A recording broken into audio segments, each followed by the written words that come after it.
Price Lord. கர்த்தர் நல்லவர். TV சேனலுக்கு நான் விதைச்சு அதனால் பெற்ற ஆசீர்வாதத்தை நான் சாட்சியாக சொல்லும்படி வந்திருக்கேன். ஒரு 2-3 வாரத்துக்கு முன்னால் பிரதர் வந்து டிவி சேனலுக்கு விதைக்கிறதுக்காக எல்லாத்துக்கும் கவர் கொடுத்தாங்க இல்லையா. விதைக்க ஆசை தான், வாங்கி வச்சுட்டேன்.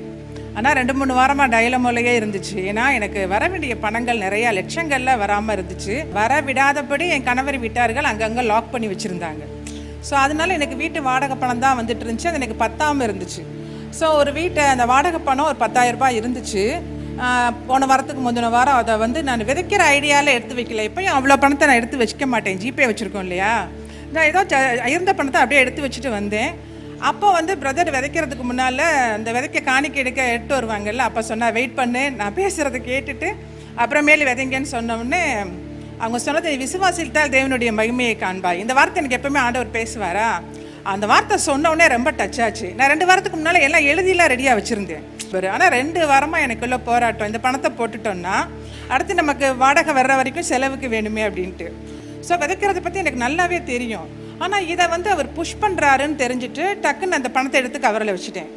கவரில் வச்சுட்டு வச்ச உடனே எனக்குள்ளே அவ்வளோ ஒரு சமாதான சந்தோஷம். அதை சொல்ல முடியாது. பேதுரு சொன்ன மாதிரி அதை சொல்லி முடியாததும் மகிமையால் நிறைந்ததுமான ஒரு சந்தோஷம். அடுத்து திரும்பி பிரதர் வந்து ஒரு இந்த ஃப்ளைட்டை பற்றி ஒரு எக்ஸாம்பிள் சொன்னார் இல்லையா. லைஃப் இப்படியே இருக்குன்னு நினச்சிட்டு இருக்கீங்களா, நீங்கள் 900 கிலோமீட்டர் ஸ்பீடில் போயிட்டுருக்கீங்கன்னு.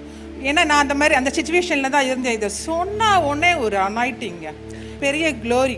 நம்ம விசுவாசத்தால் தேவனுடைய மகிமையை காண்பாயின்னு சொன்னார். அந்த விசுவாசத்தை நான் கிரியையில் காமிச்சேன் இல்லையா. தெரிஞ்சிருச்சு, ஏதோ ஒன்று நடந்துருச்சுன்னு சொல்லி நான் தெரிஞ்சுட்டு அப்படியே போய் வீட்டில் அமைதியாக படுத்துட்டேன். அந்த க்ளோரியில் என்ஜாய் பண்ணிகிட்டே இருந்தேன் 3 hours. அதுக்கப்புறம் பார்த்தீங்கன்னா மறுநாள் கரெக்டாக ஒரு 4 மணி போல் ஒரு ஃபோன். எனக்கு என்னென்னா, எனக்கு வெல்ஃபேர் ஃபண்டு ஒரு 10 லட்சம் வர வேண்டியதை இவங்க லெட்ரு கொடுத்து அதை வரக்கூடாதுன்னு சொல்லி எங்களுக்கு அந்த ஷேர் வேணும்னு லெட்ரு கொடுத்துருந்தாங்க.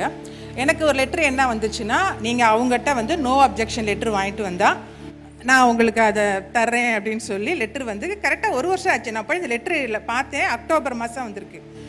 ஏற்கனவே அவங்க நிறையா பணத்தை அடிச்சிட்டாங்க. அப்போ நான் காம்ப்ரமைசிங்லாம் கொடுக்க மாட்டேன், எனக்கு ஆண்டவர் வாங்கி தரட்டும்னு விட்டுட்டேன். பிரதர்கிட்ட சொல்லுவேன். பிரதர் சொல்லுவாங்க, இதெல்லாம் ஒரு பெரிய மேட்டரே இல்லை, நீங்கள் கனெக்ஷனில் மட்டும் கரெக்டாக இருங்கன்னு சொல்லுவாங்க.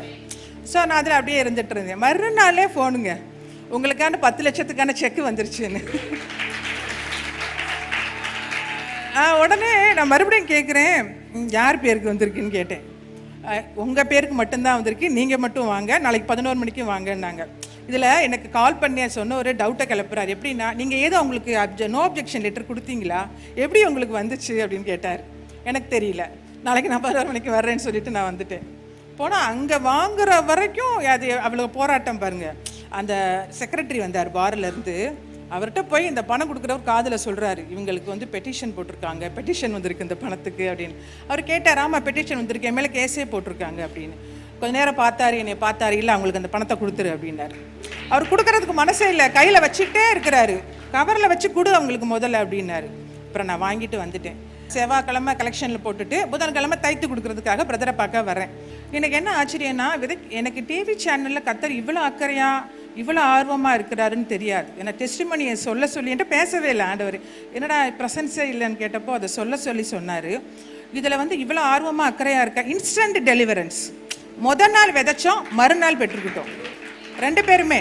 பையனுக்கெல்லாம் ஸ்கேனர் எவ்வளோ கஷ்டமாக இருக்கும். அந்த அமௌண்ட்டு பெரிய அமௌண்ட் இல்லை, ஆனால் எவ்வளோ பெரிய டெலிவரன்ஸ்.